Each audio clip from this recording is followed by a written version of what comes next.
క్రీస్తునందు ప్రియమైన దేవుని బిడ్డలారా, సంవత్సరం యొక్క శిలువ ధ్యాన పండుగ దినముల్లో మనం ఉంటూ ఉన్నాం. అంతేకాదు ఈ సంవత్సరంలో శిలువ ఆత్మీయత అన్న యొక్క అంశాన్ని మనకి ముఖ్య అంశంగా వాక్యంలో మనం ముందుంచుకున్నాం.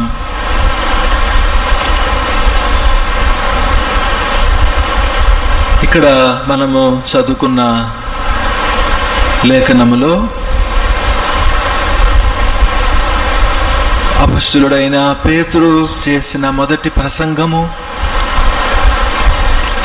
ఆ ప్రసంగంలోని మాటల్ని మనము ధ్యానిస్తూ ఉన్నాము. ఇప్పుడు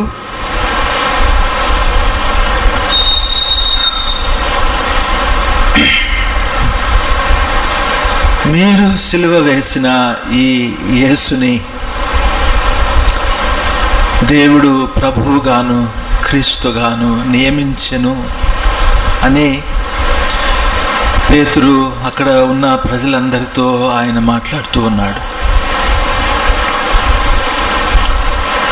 యేసు ప్రభు పునరుద్ధానుడై ఆరోహణమైన తర్వాత ఆయన ఈ లోకములో ఆ యొక్క మొదలుపెట్టిన ఆ యొక్క రక్షణ కార్యాన్ని, దేవుడి యొక్క రక్షణ ప్రణాళికను ఈ లోకములో కొనసాగించుటకు దేవుడు తన సంఘాన్ని ఈ లోకంలో ఏర్పాటు చేసుకున్నాడు. ఆ ప్రభు వెళ్ళిపోతూ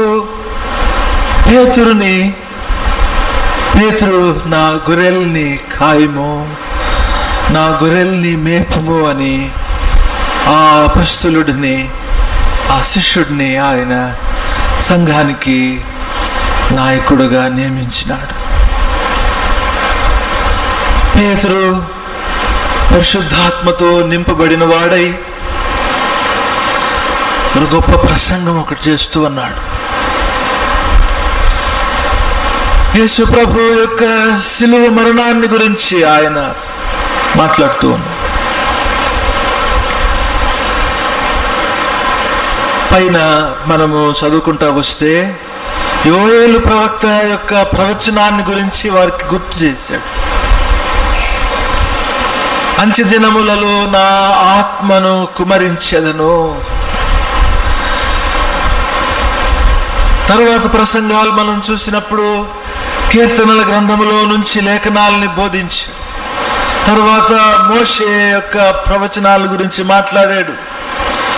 ఇవన్నీ కూడా తన ప్రభు బోధకుడు యేసు ప్రభు దగ్గర పాదాల దగ్గర ఆయన యొక్క లేఖనాలని యొక్క సారాంశాన్ని ప్రభు ద్వారా తెలుసుకున్నాడు. ఎక్కడ ప్రసంగం చేసినా పాత నిబంధన గ్రంథములో ప్రవచనముల యొక్క లేఖనాలు ఉన్న సారాంశము ఇక్కడ మీరు సిలువ వేసిన ఈ యేసుని దేవుడు ప్రభువుగా క్రీస్తుగా నియమించి ఉన్నాడని చెప్తూ ఉంది. దేవుని బిడ్డలారా, వాక్యములో మనము చూసినప్పుడు వారు ఆ మాట విని హృదయంలో నొచ్చుకొని అని చదువుతూ ఉన్నాం. సిలువను గూర్చిన వార్త నశించుచున్న వారికి విరితనం, కానీ రక్షింపబడుచున్న మనకి అది దేవుని శక్తి అయి ఉంది అన్నాడు అపొస్తలుడైన పౌలు.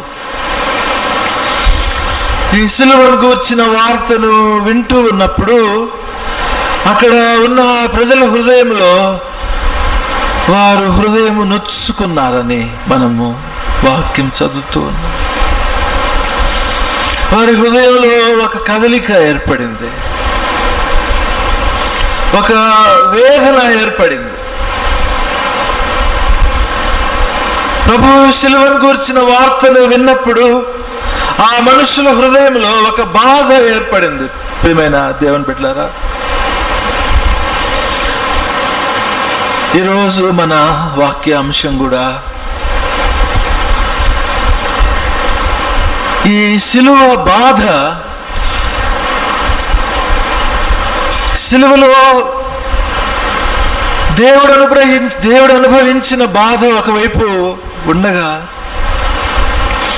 సిలువను గూర్చిన వార్తని విన్నప్పుడు మానవుని హృదయంలో ఒక బాధ ఏర్పడినట్లుగా చూస్తున్నా. వారు హృదయము నొచ్చుకొని భాషాంతరములో గుచ్చుబడిన వారై, పొడవబడిన వారై అని ఆ యొక్క బాధలో ఏర్పడిన ఆత్మ సంబంధమైన అంశాల్ని ఇక్కడ మనం చూస్తూ ఉన్నాం. దేవుని బిడ్డలారా,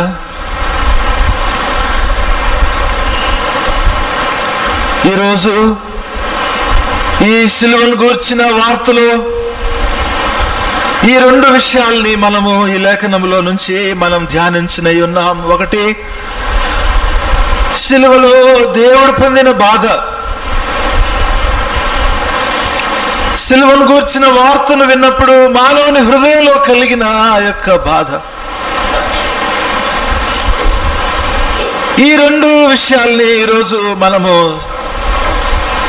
ధ్యానించినప్పుడు ఈ 6 వచనాలలో క్రైస్తవత్వం అంతా కూడా ఇమిడ్చబడి ఉన్నట్లుగా మనం చూడొచ్చు. క్రైస్తవ భక్తి విశ్వాస జీవితం అంతా కూడా, అనగా సిలువ కార్యం ఉంది, తదుపరి ఆ ప్రభువు చేసిన రక్షణ కార్యమును బట్టి మానవుల హృదయంలో ఏర్పడిన స్పందన, ద హ్యూమన్ రెస్పాన్స్. ప్రభువు యొక్క వాక్యమును విన్నప్పుడు ఆ యొక్క నొచ్చుకోవటం అన్నది, ఆ బాధ అన్నది పరిశుద్ధాత్మ కలిగించే బాధ ఏ విధంగా ఉందంటే, ఆ యొక్క అనుభవాన్నంతా మనం చూస్తున్నప్పుడు మారు మనస్సు, పాప క్షమాపణ, బాప్తిస్మ అన్న అనుభవము, పరిశుద్ధాత్మ అను వరము, మూర్ఖులైన ఈ తరము వారికి వేరవటము, అపొస్తలుల బోధ, సావాసము, రొట్టె విరుచుట, ప్రార్థన చేయుట, వీటి యందు ఎడతెగక ఉండుట అన్న ఈ విషయాలన్నీ కూడా ఒకసారి మనం ఆలోచన చేస్తే క్రైస్తవత్వం అంతా కూడా ఈ వచనాలలో ఉన్నట్లుగా మనం చూస్తున్నాం.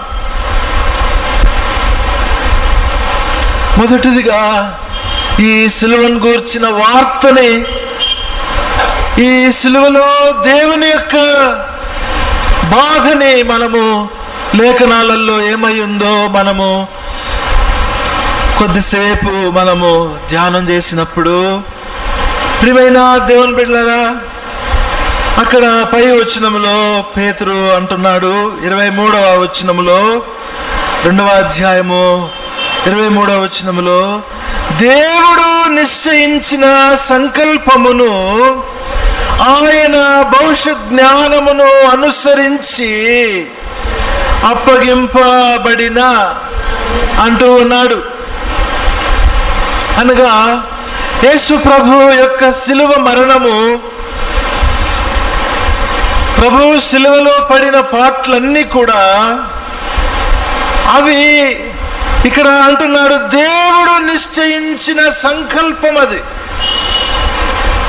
ఇది దేవుని యొక్క ఏర్పాటు, ఇది దేవుని యొక్క ప్రణాళిక, దేవుని యొక్క ఉద్దేశంలో ఈ సిలువ వేదన, ఈ సిలువ బాధ దేవుని అనాది సంకల్పములో మానవుల పట్ల ఉంది. దేవుని పరిశుద్ధ హృదయములో నశించిపోవచ్చున్న మానవుని రక్షణను గూర్చిన ఆ యొక్క దేవుని ప్రేమ సంకల్పము, దేవుడు అనాది కాలములో పౌలు అంటాడు, జగత్తుకు పునాది వేబడక మునుపే దేవుడు క్రీస్తులో మానవాళి యొక్క రక్షణను ఆయన ముందుగా నిర్ణయించినాడని, పరిశుద్ధుడైన దేవుడు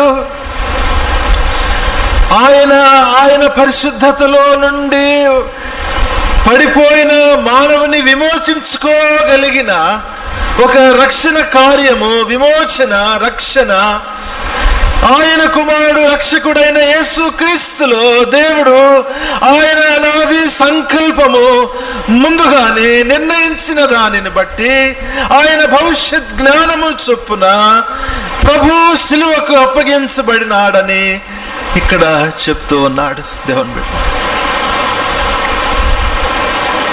ఈ సిలువలో మన ప్రభు అనుభవించిన, ఆయన పొందిన ఆ సిలువ మరణము ఇది దేవుని అనాది సంకల్పము. అనగా మనము దేవుని వాక్యాన్ని చూసినప్పుడు అనేక సార్లు మనము ధ్యానిస్తున్న వాక్యము 6వ అధ్యాయము ఆదికాండంలో పదే పదే మనము గుర్తు చేసుకుంటున్న వాక్యము ఏమనగా, భూమి మీద నరుని చేసినందుకు యెహోవా సంతాపపడెను. భూమి మీద నరుని చేసినందుకు 6వ అధ్యాయము 5వ వచనం మొదలుకొని మనం చదివితే, నరుల చెడుతనము భూమి మీద గొప్పదనియు, నరుల చెడుతనము భూమి మీద గొప్పదనియు, వాని హృదయము యొక్క తలంపులలోని ఊహ అంతయు ఎల్లప్పుడును కేవలము చెడ్డదనియు యెహోవా చూచి తాను భూమి మీద నరులను చేసినందుకు యెహోవా సంతాపము నొంది తన హృదయములో నొచ్చుకొనెను. దేవుడు నొచ్చుకున్నాడు హృదయంలో. ఇక్కడ ఆ వాక్యాన్ని విన్నప్పుడు మానవుడు నొచ్చుకున్నాడు. దానికి ముందుగా దేవుడు హృదయంలో నొచ్చుకున్నాడు. ప్రియమైన వాళ్ళరా, దేవుని వాక్యాన్ని మనం ఎందుకు ధ్యానించాలి అంటే, దేవుని గూర్చిన సత్యాన్ని మనం తెలుసుకోవాలి. ఆయన యొక్క చిత్తము, ఆయన యొక్క కార్యాలు, ఆయన యొక్క స్వరూపము, ఆయన యొక్క అనాది సంకల్పము, ఆయన యొక్క ఉద్దేశము, ఆయన యొక్క కార్యాలు, ఆయన యొక్క పరిశుద్ధత, ఆయన యొక్క నీతి, ఆయన యొక్క వాక్యము, ఆయన యొక్క లోకములో ఆయన జరిగించు కార్యాలను గురించి మనము ఎక్కువగా తెలుసుకోవాలి. మధ్యకాలంలో నేను ఇటీవలే గమనిస్తూ ఉన్నది ఏంటంటే, దేవుడు ఏమై ఉన్నాడో అన్న విషయము ఎక్కువగా ఎవరి నోట్లో నుంచి కానీ, ఎవరి యొక్క మరి అనుభవంలో నుంచి కానీ వినపడటం లేదు. కానీ ఇలాగూ దేవుడు ఉన్నాడని చెప్పటానికి, గ్రహించటానికి అనుభవము పొందటం లేదు. కానీ మీరందరూ ఇలాగ ఉండండి అని చెప్పడానికి మాత్రము ఎక్కువగా తర్బీత్ అయినట్లుగా క్రైస్తవత్వంలో నేను చూస్తూ ఉన్నాను. దేవుని బిడ్డలారా, దేవుడు ఇలాంటి వాడు అనే గ్రహింపు తక్కువైపోయింది.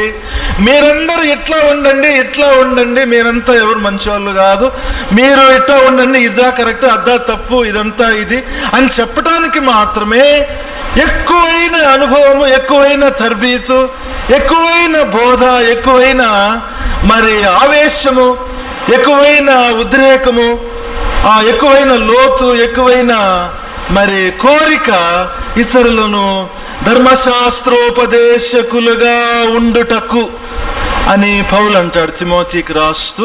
ధర్మశాస్త్రోపదేశకులుగా ఉండుటకు ఇచ్చయించిన వారు అంటే ఇది ఈ విధంగా ఉండాలి, ఇది సరి, ఇది తప్పు, ఇది కరెక్ట్ అనే విధంలో ఎక్కువగా తర్బీత్ మంచిదే దేవుని బిడ్డలారా. కానీ దానికన్నా ముఖ్యం ఏంటంటే, దేవునిని గూర్చిన అనుభవం మనం పొందాలి మన జీవితంలో.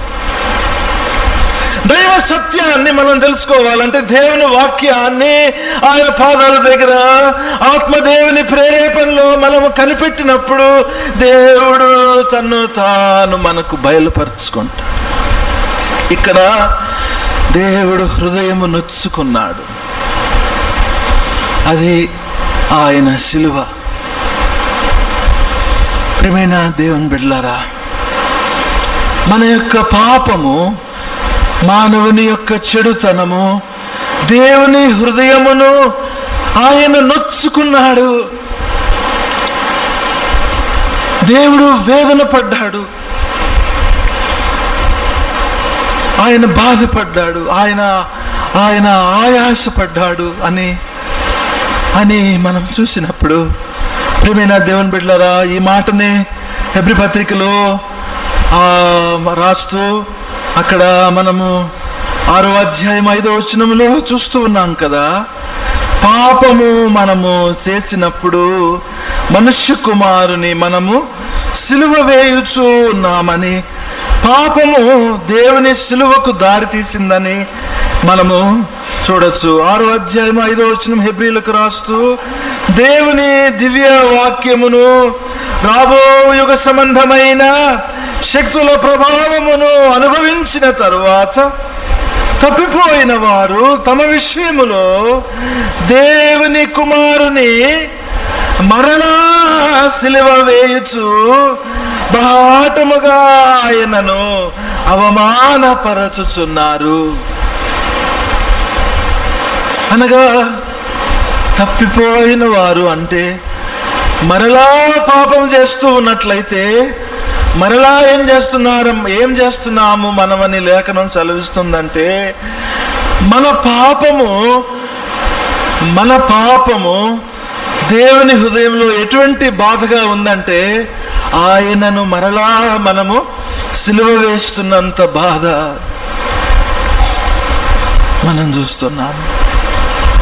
దీనినే 53వ అధ్యాయము యెషయా ఆ గ్రంథంలో ఆ యొక్క అధ్యాయము పాత నిబంధనలోనే ప్రభువు మనకి ఆ యొక్క గుడ్ ఫ్రైడే అనుభవం మొత్తంలో అందులో ఉన్న ఆత్మీయ అర్థాన్ని నూతన నిబంధనలో మనము తెలుసుకోలేని ఒక గొప్ప గ్రహించలేని ఒక గూఢార్థాన్ని 53వ అధ్యాయము యెషయాలో ప్రవచనము ద్వారా దేవుడు మనకి ముందుగానే నేర్పించాడు. ప్రియమైన దేవుని బిడ్డలారా, 53వ అధ్యాయము 5వ వచనం మనం చదువుదాము.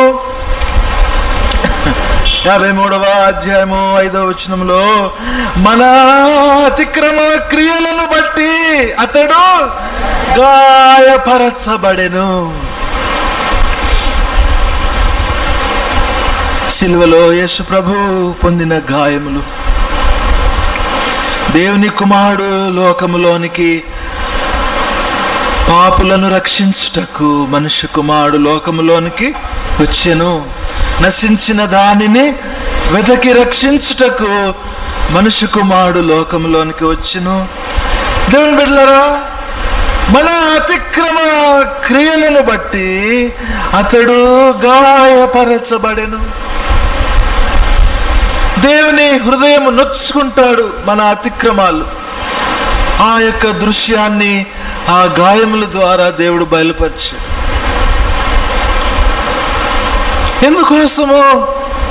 ఎందుకోసం దేవుని బిడ్డలారా, మనం పాపం చేస్తే దేవుడికి అంత బాధ ఎందుకు రావాలి అన్న విషయాన్ని మనము తెలుసుకోవాలి.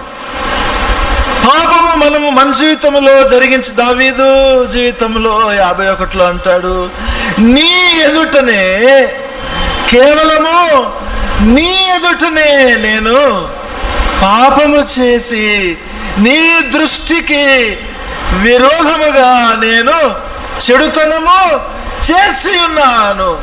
మనము మన జీవితంలో పాపము జరిగించినప్పుడు ఆ యొక్క పాపము ద్వారా మనము దేవుని హృదయాన్ని ఆయనకు విరోధముగా, ఆయనను ఆయాసపరచు రీతిలో, ఆయనను గాయపరచు రీతిలోనే మనము చేస్తూ ఉన్నామని దేవుని వాక్యం సెలవిస్తూ ఉంది. ఎందుకోసం అంత బాధపడుతున్నాడు ఆయన, ఎందుకోసము అని మనం ఒకవేళ ఆలోచిస్తే, నేను చేసే చెడ్డ పనులు దేవునికి ఎందుకు ఆయాసం కలగాలి, ఎందుకు ఆయన బాధపడాలి? ఇది చాలా ప్రాముఖ్యమైన మనం తెలుసుకోవాల్సిన విషయం ప్రియమైన దేవుని బిడ్డలారా. ఎందుకంటే ఆయన పరిశుద్ధుడైన దేవుడు. ఆయనలో ఏ చెడుతనమును లేదు. ఆయన పాపమును ఓర్వలేని దేవుడు. దుర్నీతిని, అపవిత్రతని, చెడుతనాన్ని ఆయన ఎంత మాత్రము సహించలేని దేవుడు. ఆయన నీతిమంతుడు, సత్యస్వరూపి అయిన దేవుడు. ఆయన సమాధానకర్త, ఆయన దీర్ఘశాంతుడు, కృపా సమృద్ధి గలవాడు. కనుక మనము అతిక్రమము చేసినప్పుడు నీతి గల ఆయన ప్రాణము దానిని ఆయన ఓర్చుకోలేడు. అది ఒక కారణం.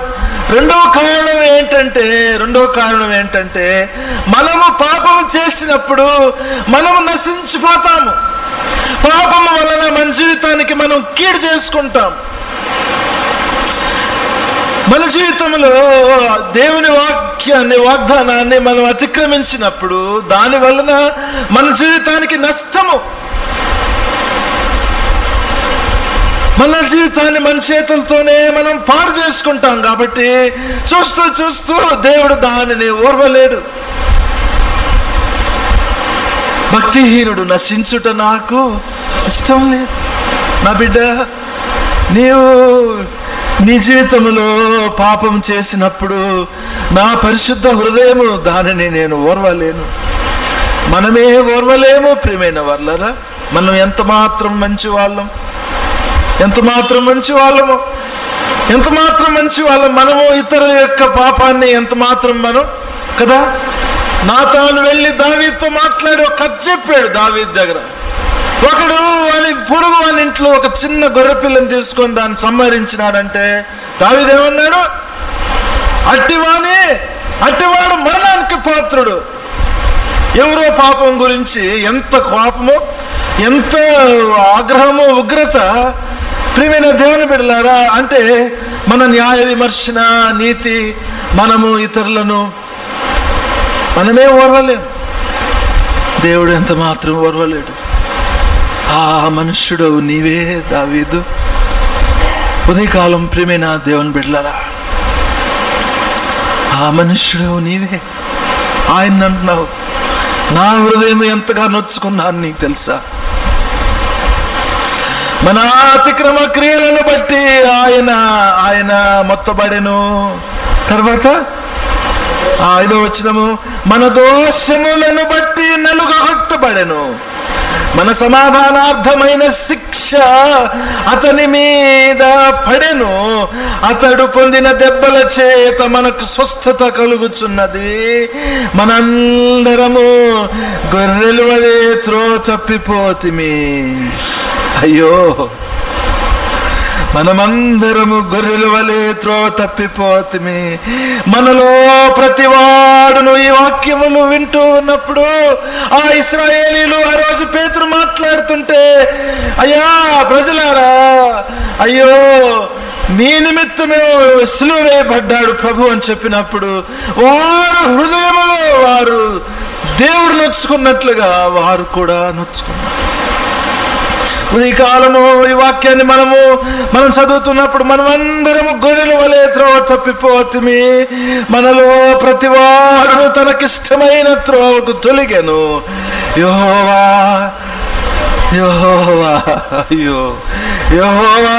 మనందరి దోషము అతని మీద మోపి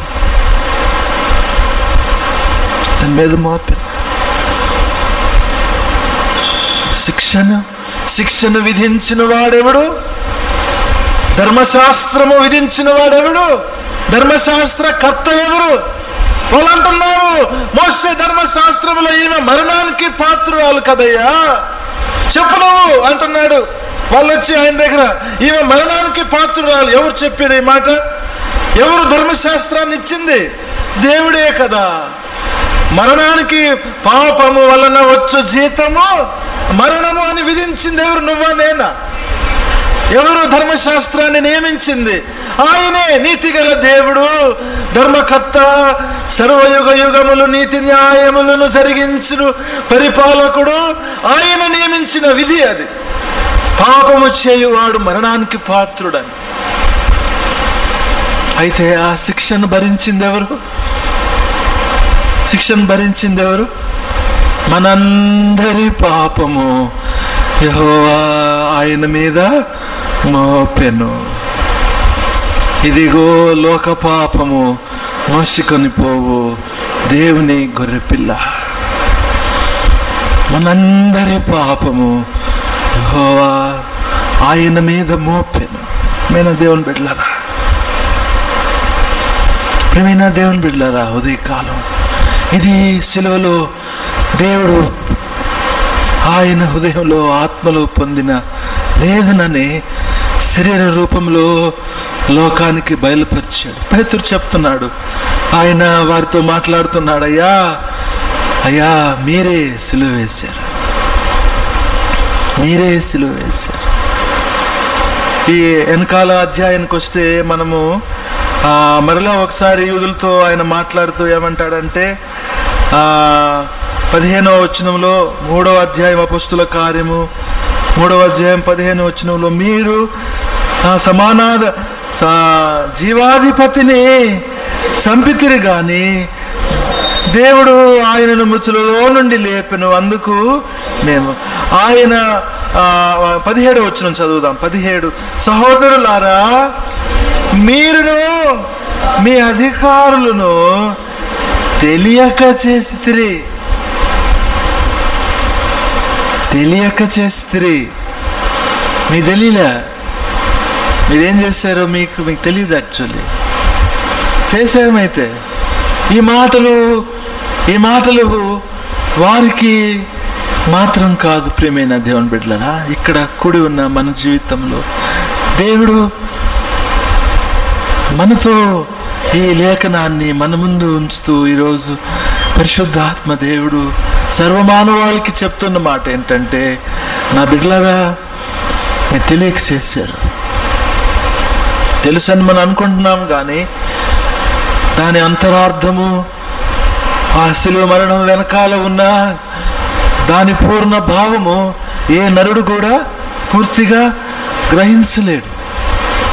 అందుకనే ప్రియమైన దేవుని బిడ్డలారా, ఆ ప్రధాన యాజకుడు ఇదిగో సంవత్సరానికి ఒక్కసారి ఇదిగో మనుషులందరి పాపము కొరకు, ఆయన పాపము కొరకు ఆ యొక్క రక్తాన్ని పళ్ళెంలో తీసుకొని పరిశుద్ధ స్థలంలోనికి ప్రవేశించి ఆయన పరిహారార్థ బలిని చెల్లించినట్లుగా ఒక్కసారే మనందరి తరపున ఆ యొక్క అతి పరిశుద్ధ స్థలములలోనికి ఆ ప్రధాన యాజకుడు కోడల యొక్క, ఎడ్ల యొక్క, గొర్రె పిల్లల యొక్క, మేకల యొక్క రక్తము కాదు గాని తన సొంత నిష్కలంకమైన, నిర్మలమైన, నిష్కాపట్యమైన గొర్రె పిల్ల రక్తమును, తన సొంత రక్తమును చేతనుంచుకొని మనందరి పక్షములో ఆ పరిశుద్ధ స్థలములోనికి ప్రవేశించి ఆయన ఒక్క మాట ఏమన్నాడంటే, తండ్రి వీరేమి చేయుచున్నారు, వీరెరుగరు కనుక వీరిని క్షమించు. అన్ ఇంటర్సెషన్, ఒక్క మాట. తండ్రి వీరేం చేస్తున్నారు, వీరు 10 మాటలు చెప్పవసరం లేదండి దేవుని బిడ్డలారా. ఇదిగో ఇది సిలువను గూర్చిన వార్త, సిలువలో ప్రభువు చేసిన వార్త మీరు తెలియక చేసినారు. పేతురు అన్నాడు, ఉదయ మనం కూడా తప్పని తెలుసు కానీ దాన్ని చేయకుండా పౌలు అంటాడు, మేలైనది చేయుట ఎరుగుతిని కానీ దానిని నెరవేర్చుటకు నా వల్ల చేత కావట్లేదు. అప్పుడు నా శరీరములలో ఒక నియమము, నీ ధర్మశాస్త్రమునకు విరోధముగా పనిచేయుట నేను చూచుచున్నాను, నన్ను పాపములోనికి చెరపట్టునట్లుగా నేను గమనించుచున్నాను. ఈ దౌర్భాగ్యమైన ఈ శరీరములో నుండి నన్ను ఎవడు విడిపించును? అయితే యేసు క్రీస్తు ప్రభు నందలి దేవుడు నాకిచ్చిన నిత్య జీవమును బట్టి నేను ఆయనకు కృతజ్ఞతాస్తుతులు చెల్లిస్తున్నాను. ఉదయకాలం ప్రభు మనకు జ్ఞాపకం చేస్తున్నాడు, నా బిడ్డలారా మీరు సిలువ వేశారు ప్రభుని. ఒక్కొక్కళ్ళమే దేవుని యొక్క మర్మం ఎటువంటిదంటే, ఆయన చరిత్రలో భూమి పుట్టినది మొదలుకొని యుగాంతం వరకు కొన్ని కోట్లాది ఆత్మలు ఉన్నా కూడా, కొన్ని లెక్కలేనన్ని మనుషులు లోకంలో పుట్టినా కూడా వ్యక్తిగతంగా మనకి ఆయనకి ఒక వ్యక్తిగత సంబంధం ఉంది. ఎట్లాగంటే, నా మట్టుకు నేను సిలువని వినుతూ ఉన్నప్పుడు, ప్రభువా నా పాపము నీ మీద మోపబడింది, నిన్ను సిలువ వేసింది నేనే ప్రభువా, నా అతిక్రమ క్రియలను బట్టి నీవు గాయపరచబడ్డావు, నా దోషములను బట్టి నీవు నలుగుగొట్టబడ్డావు ప్రభువా అని నా యొక్క వ్యక్తిగత అనుభవము, వ్యక్తిగతంగా ప్రభువులో, అలాగూ దేవుడు లోకములో ఏ కాలంలో పుట్టిన వారైనా, ఏ స్థలంలో ఉన్నవారైనా ఆయన యందు విశ్వాసం ఉంచినప్పుడు, ఆ సిలువను గూర్చిన వార్తను విన్నప్పుడు వారు ప్రభుతో ఒక వ్యక్తిగత సంబంధాన్ని అనుభవించవచ్చు. దీన్నే పౌలు అంటాడు కదా, తిమోతికు రాస్తూ, పాపులను రక్షించుటకు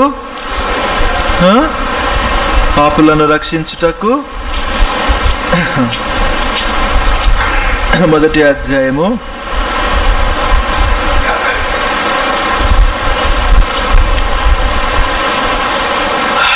14వ వచనము. మొదటి తిమోతి పత్రిక మొదటి అధ్యాయము 14వ వచనము. మరియు మన ప్రభు యొక్క కృపయు క్రీస్తు యేసునందున్న విశ్వాసమును ప్రేమయు అత్యధికముగా విస్తరించెను. పాపులను రక్షించుటకు క్రీస్తు యేసు లోకమునకు వచ్చినను వాక్యము నమ్మదగినదియు పూర్ణాంగీకారమునకు యోగ్యమై ఉన్నది. ఎక్కడో ఉన్నారేమో పాపులు, లోకమంటే ఎక్కడో ఉందేమో, పాపులంటే ఎక్కడో ఉందేమో కాదు, కానీ అక్కడ వెంటనే అంటాడు, అట్టి వారిలో నేను ప్రధానుడను. అయ్యో, వారు అడుగుతున్నారు, వారి హృదయంలో నొచ్చుకొని, మేము ఏమి చేయవలెను? What shall we do? ఉదయకాలం ఇది రెండో భాగము. మన జీవితంలో మనం కలిగి ఉండవలసిన ఈ సిలువ బాధ. ప్రభువా నేనేం చేయాలి ప్రభువా ఇప్పుడు? What shall we do? ఇక్కడ పౌలు అంటున్నాడు, వారిలో నేను ప్రధానుడను, ఆయనను నిత్య జీవము నిమిత్తము తనను విశ్వసింపబో వారికి నేను మాదిరిగా ఉండలాగున యేసుక్రీస్తు తన పూర్ణమైన దీర్ఘశాంతమును ఆ ప్రధాన పాపినైన నాయందు కనపరచునట్లు నేను కనికరింపబడి తిని. అంటే ఏమంటున్నాడంటే, పాపులందరి కొరకు యేసు ప్రభు సిలువలో రక్షించడానికి వచ్చినాడన్నది పూర్ణాంగీకారమునకు అది యోగ్యమైనది. నాకెట్లా తెలుసు అంటే, వారిలో నేనే ప్రధానుడను. నా ఎడల దేవుడు కనికరం చూపాడు, దీర్ఘశాంతం చూపాడు, నన్ను రక్షించినాడు. అది నేను చేయవలసిన కార్యము, అది తన హృదయంలో ఏర్పడిన బాధ. వారు అడుగుతున్నారు, వారి హృదయములు నొచ్చుకున్నారు. ఇది కొన్నిసార్లు ఈ మాటని అంటే లోకరీతిగా మనం ఆలోచన చేస్తే కదా, కత్తిపోటు వంటి మాటలు కలవు అంటాడు సామెతల గ్రంథం. మనుషుల మాటలు కొన్నిసార్లు అవి వాటి వల్ల దేవుని కార్యము జరుగుద్దని. ఈ నొచ్చుకోవటం ఎటువంటిదంటే, అపొస్తలుడైన పౌలు కొరింథీయులకు రాసిన పత్రికలో మొదటి పత్రిక 1వ అధ్యాయము 1 కాదు, దైవ చిత్తానుసారమైన దుఃఖము రక్షణార్థమైన మారు మనస్సు 7వ అధ్యాయము, కొరింథీ మొదటి పత్రిక 7వ అధ్యాయము 10వ వచనము, 7వ అధ్యాయము 2 కొరింథీ పత్రిక, కొరింథీయులకు రాస్తున్న 2వ పత్రిక 7వ అధ్యాయము 10వ వచనము చదువుకుందాం. దైవ చిత్తానుసారమైన దుఃఖము రక్షణార్థమైన మారు మనస్సును కలుగు చేయను. ఇది వారి హృదయంలో ప్రభు శిలువను గురించిన వార్తను విన్నప్పుడు మనకొస్తున్న, ఆ రోజు వాళ్ళకు వచ్చిన దుఃఖం ఎటువంటిదంటే అది దైవ చిత్తానుసారమైన దుఃఖం. ఏం కలిగించింది? రక్షణార్థమైన మారు మనస్సు. మారు మనస్సు అన్న మాట, రిపెంటెన్స్ అనే మాటకు అర్థం ఉంది. దాంట్లో అర్థం అనగా మారు మనస్సు అన్న మాట పశ్చాత్తాపము అన్న భావం అందులో ఉంది. పశ్చాత్తాపము, దైవ చిత్తానుసారమైన దుఃఖము ఏం కలిగిస్తుంది? ప్రభువు దుఃఖపడ్డాడు నా కొరకని, ఆయన నొచ్చుకున్నాడని వారు విన్నప్పుడు వారి హృదయంలో నొచ్చుకొని పేతురుని, కడమ అపొస్తలులను అడుగుతున్నారు, మేమేమి చేయాలయ్యా? అయ్యా మేమేం చేయాలి? ఉదయకాలం ప్రియమైన దేవుని బిడ్డలారా, క్రైస్తవ జీవితానికి పునాది ప్రభు శిలువను చూసినప్పుడు నా కొరకై, నా పాపము కొరకై, ఈ పాపము ఎరుగని ఆయన పాపముగా చేయబడి శాపగ్రాహిగా శిలువలో తన ప్రాణాన్ని అర్పించిన నా ప్రభువా, ఇంతగా నేను నిన్ను బాధ పెట్టినప్పుడు నేనేం చేయాలి? అది దైవ చిత్తానుసారమైన దుఃఖము. అది రక్షణార్థమైన మారు మనస్సును. అయితే లోక సంబంధమైన దుఃఖము మరణాన్ని కలిగిస్తుంది. కొన్నిసార్లు హృదయంలో నొచ్చుకోవటంలో కోపము, ఉద్రేకము, పగ, ద్వేషము, హృదయం కఠినమవుట ఎన్ని జరుగుతాయి లోకంలో. కానీ సిలువను గూర్చిన వార్త ఆ దేవుని అనుగ్రహము మానవుని పశ్చాత్తాపంలోనికి, పాప క్షమాపణలోనికి నడిపిస్తూ ఉన్నట్లుగా, అయ్యో దేవుని బిడ్డలారా ఏం చేయాలా అని అడిగినప్పుడు పేతురు ఏమన్నాడు? అక్కడ మనము 2వ అధ్యాయం 38వ వచనం చదువుదాము. 37లోనే వారు ఈ మాట విని హృదయములలో నొచ్చుకొని, సహోదరులారా మేమేమి చేతుమని, what shall we do, what shall we do? సిలువను చూచుకొలది శిల సమానమైన మనస్సు నలిగి కరిగి నీరగుచున్నదిరా అని ఆ యేసయ్యని, దేవుని కుమారుడిని, నా నిమిత్తమై నేను సిలువ వేసిన నా ప్రభుని నేను చూసినప్పుడు నేనేం చేయాలి? నేనే కదా, నా అతిక్రమ క్రియను బట్టి కదా ఆయన గాయపరచబడ్డాడు. నా పాపము ఆయన మీద మోపబడింది కదా, నా నిమిత్తమై ఆయన విజ్ఞాపన చేయుటకు తన ప్రాణాన్ని ధారపోసాడు కదా అని వింటూ ఉన్నప్పుడు నా హృదయము నొచ్చుకొని నేనేం చేయాలి, నేను ఇప్పుడు ఏం చేయాలని వాళ్ళు అడిగినప్పుడు పేతురు అంటున్నాడు 38వ వచనము, మీరు మారు మనస్సు పొంది. మారు మనస్సు అంటే పశ్చాత్తాపడండి, పశ్చాత్తాప అనుభవం రావాలి. ఈ దైవ చిత్తానుసారమైన దుఃఖంలో ఉన్న దేవుని శక్తి, సిలువను గూర్చిన వార్త, రక్షణ పొందుచున్న మనకి దేవుని శక్తి ఏ రీతిగా మారిందంటే, ఇదిగో పేతురు అంటున్నాడు, పశ్చాత్తాపము పొంది పాప క్షమాపణ నిమిత్తము ప్రతివాడు యేసు క్రీస్తు నామమున బాప్తిస్మము పొందుడి, అప్పుడు మీరు పరిశుద్ధాత్మను వరమును పొందుదురు. ప్రియమైన దేవుని బిడ్డలారా, ఈ సిలువను గూర్చిన వార్త, దేవుని వేదనను మనం గ్రహించినప్పుడు మన హృదయంలో వస్తున్న వేదనే క్రైస్తవ జీవితం యొక్క పునాది. The response to the cross of our Lord is the basis for all Christianity. పశ్చాత్తాపం. ఎన్నో అనుభవాలు ఇక్కడ పశ్చాత్తాపం గురించి చెప్తున్నాడు, పాప క్షమాపణ గురించి చెప్తున్నాడు, బాప్తిస్మం అనుభవం గురించి చెప్తున్నాడు, పరిశుద్ధాత్మను వరమును పొందుదురు అని చెప్తున్నాడు. ఎన్ని ఎక్కడి నుంచి వస్తున్నాయి అంటే, ప్రభు సిలువని చూసినప్పుడు మేమేమి చేయాలి ప్రభువా?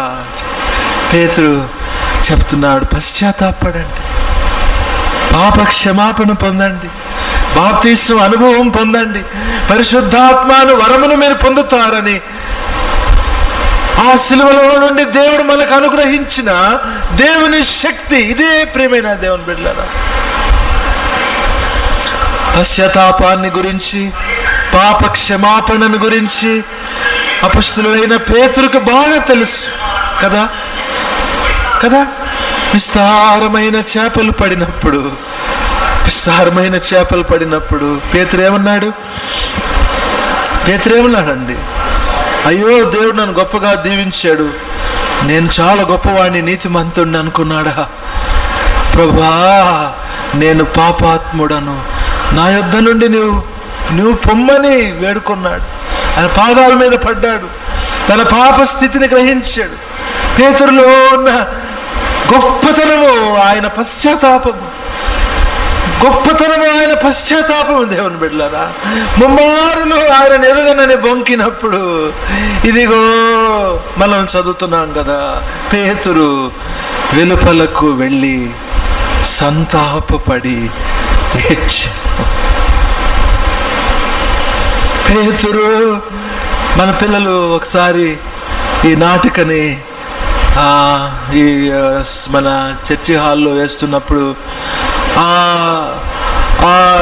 ఏడుస్తున్న పశ్చాత్తాపడుతున్న పేతురుకి డైలాగ్స్ రాయాలని చెప్పి నా దగ్గరికి వచ్చి, అంటే ఏమేం మాటలు వాడి ఉంటాడు ఆయన నోట్లో. ఇక్కడ మాట్లాడేది ఏం లేవు ప్రియమైన వాళ్ళ, మాట్లాడడానికి ఇక్కడ ఏమి లేదు. అది ఉచ్చరింప శక్యము కాని ఒక మూల్గు, అది కడుపులో నుండి వస్తున్న ఒక సిలువ వేదన. తన హృదయంలో నొచ్చుకున్నాడు, సంతాపపడి ఏడ్చెను. ఉదయకాలము, అయ్యలారా మేము ఏం చేయాలి? What shall we do? పశ్చాత్తాప అనుభవము, పాప క్షమాపణ అనుభవము, బాప్తిస్మ అనుభవము, మారు మనస్సు అనుభవము, పరిశుద్ధాత్మ అన్న వరమును పొందే అనుభవము, ఇవన్నీ కూడా మన జీవితంలో ఎలా కలిగిందంటే ఆ సిలువకి స్పందించినప్పుడు, ప్రభు యొక్క ప్రేమని, ప్రభు యొక్క సిలువని, ఆయన యొక్క త్యాగాన్ని చూసినప్పుడు,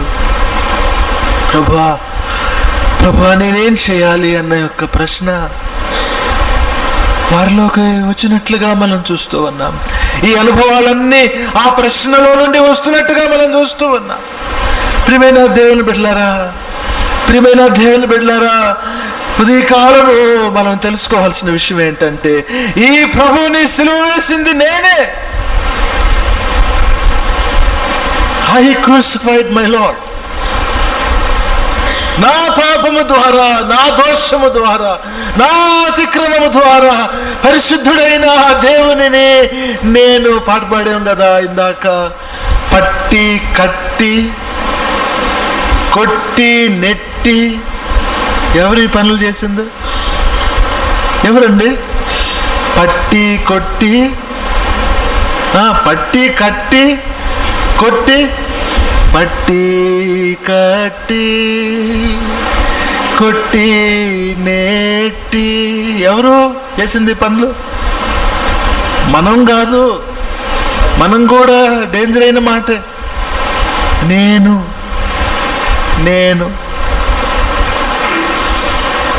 నేనే. ప్రియమైన దేవుని బిడ్డలారా, ఉదయకాలం ఒక విషయం జ్ఞాపకం చేసుకుందాం. నువ్వు నెట్టితే ఆ ప్రభు కింద పడతాడు. If you push him, he will fall down.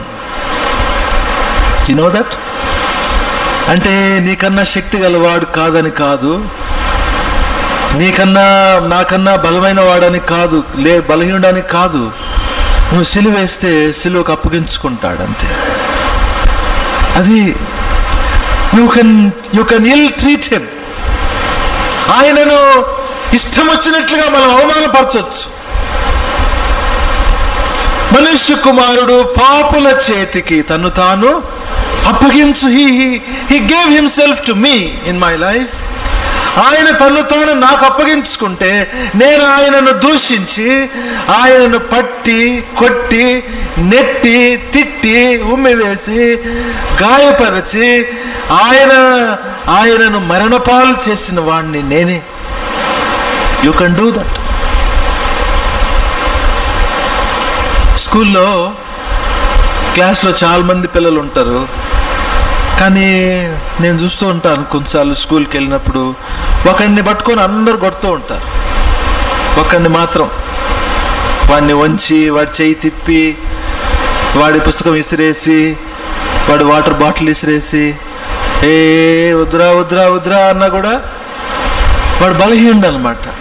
వాడు తిరిగి కొట్టలేడు, వాడు తిరిగి ఏం చేయలేడు. వాడిని ఎట్టన్నా ఇష్టం వచ్చినట్టు చేస్తూ ఇండ్లలో కూడా చాలాసార్లు కొంతమంది వ్యక్తులు ఉంటారు ఆ విధంగా గట్టిగా మాట్లాడలేరు. అటువంటి వాళ్ళు ఏమైపోతారంటే మిగతా వాళ్ళు ఇష్టం వచ్చినట్టుగా వాళ్ళని ఎక్స్‌ప్లాయిట్ చేస్తారు. కొంతమంది పురుషులు ఆ విధంగా, కొంతమంది స్త్రీలు ఆ విధంగా, కొంతమంది చిన్న బిడ్డలు ఆ విధంగా. చర్చిలో కూడా కొన్నిసార్లు చూస్తుంటాను. కొంతమంది ఎంత వాళ్ళు ఏమంటామంటే మనం వట్టి అమాయకులండి వీళ్ళు అంటాం కదండి. కొంతమందిని వట్టి మెత్తని మనసు కలిగిన వారు, వాళ్ళని ఎట్టన్నా మనము ఏం చెప్పాలా, దాన్ని ఏమంటారు కదా, ఎట్టన్నా వాళ్ళని మనం ఇల్ట్రీట్ చేయొచ్చు, ఎట్ట పడితే అట్ట వాళ్ళని మనం నడపవచ్చు. ఎదురు మాట్లాడు చేత కాదు వాళ్ళకి, చేయలేరు, ఏమి ఎదురు నిలబడలేరు గట్టిగా. యేసయ్య కూడా ఆ విధంలో అంటాడు, ఎండిన నేలను మొలిచిన లేత మొక్కవలే.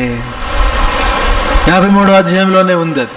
ఎండిన నేలను మొలిచిన లేత. యూ కెన్ ఈ just vulnerable to our sin, to ill treat him. ఏమన్నా చేయొచ్చు, ఆయన బాధపడతాడు అంతేగాని మన పాపమును బట్టి మనకు ప్రతీకారము చేయలేదు, మన దోషములను బట్టి మనకు ప్రతిఫలం ఇయ్యలేదు. అంటే చేయలేడని కాదు, ఆయన శక్తి లేదని కాదు, ఆయన ఎదుట ఎవడు తాలుకోలేం, ఎవరు నిలబడలేం. అయితే ఆయన బయలుపరిచిన సత్యం ఏంటంటే సిలువలో, నా బిడ్డ నువ్వు నన్ను ఈ విధంగా అంతా చేయొచ్చు తెలుసా, నువ్వు నన్ను తొయ్యొచ్చు, నేను పడిపోతా. నేను రోజు మాట్లాడితే నువ్వు నోరు మూసుకొని పో అంటే నేను అవమానపడి ఉంటాను అంతే.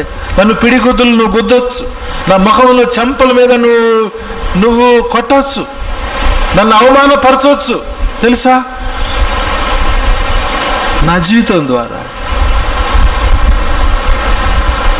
అదే సమయంలో ఆయనను అంగీకరించవచ్చు, ఆయనను క్షమాపణ వేడుకోవచ్చు, పశ్చాత్తాపపడవచ్చు, మారు మనస్సు పొందొచ్చు, ఆయన నామములో ఉన్న బాప్తిస్మ అనుభవం పొందొచ్చు, పరిశుద్ధాత్మను వరం పొందొచ్చు. ఈ రెండిట్లో ఒకటి చేయొచ్చు. ప్రభుని మనం గౌరవించవచ్చు మన జీవితంలో. ఎవడురా నువ్వు, వాడు అన్నారు కదండి, వాడు ఆయన నిలబెట్టి అక్కడ వీడు, అబ్బో వంచకుడు,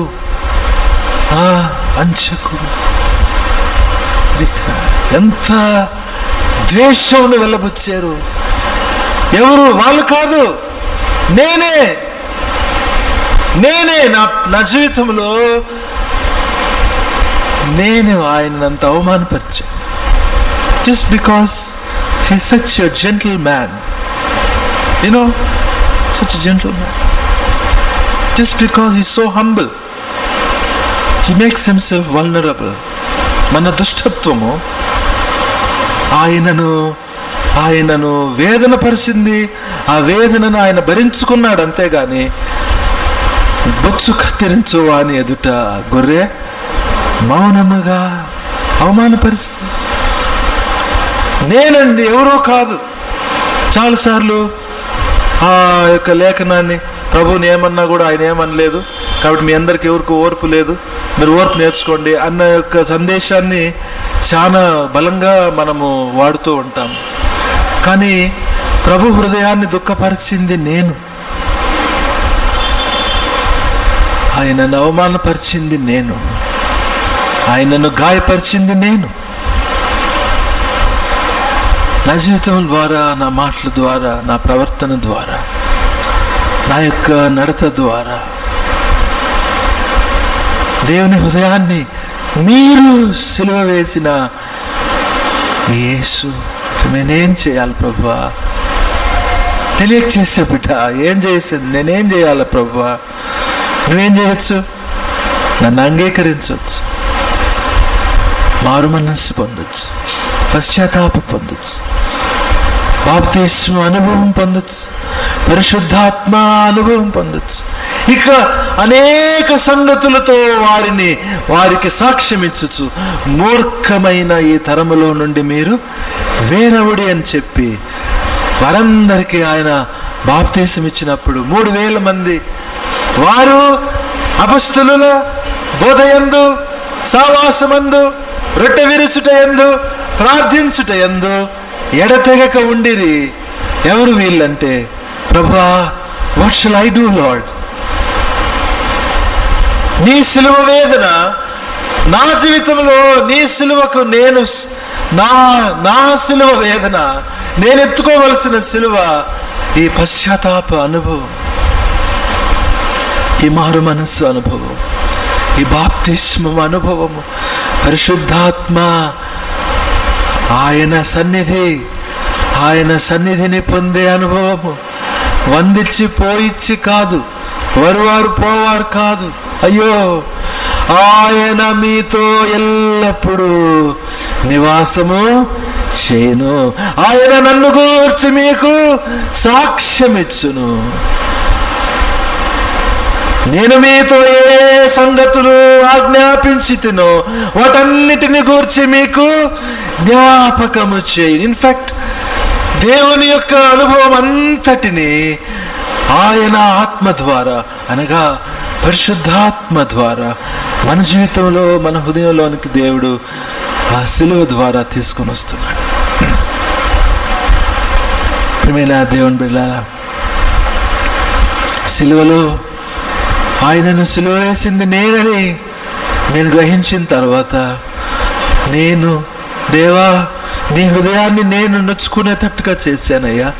ఈరోజు నా హృదయం నొచ్చుకుంటున్నాను. నేనేం చేశాను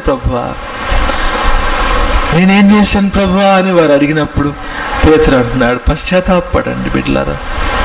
దేవుడు పొమ్మని చెప్పలే, మీరు పాపులు మీరు వెళ్ళిపోండి అని చెప్పలేదయ్యా. అది అయి ఉంటే మన సంగతి ఏమై ఉంటుందో. మనల్ని వదిలిపెట్టలేడు,